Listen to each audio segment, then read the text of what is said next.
Okay, so what I have here is I have a power jam saw, and this is something that you can get from a rental store. They're a pretty common item at most rental stores that you can get one of these particular saws. These work really good for cutting jams, and what you need to do here is you need to get this laminate underneath this.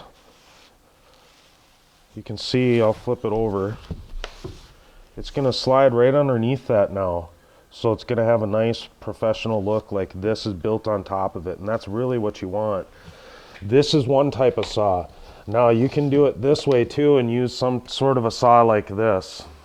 It's going to take a little bit more time, a little more difficult, and you can just run it right along on top of the board. Now I flip these over so I don't scratch them. And then I already sawed this, but you just saw it until you got it all out. Now it's hard to get it into tight corners with something like this. And I'm sure everybody has seen one of these. This is an oscillating saw. They sell these pretty reasonably priced. I've seen them for $30 at some stores. You don't need a top of the line one. This blade right here cuts right through, and you would just use this to cut around.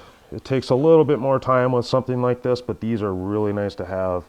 You can get into some really tight areas with these, and they're multi-purpose. So if you do purchase one of these, you're going to be able to use it somewhere else, trust me.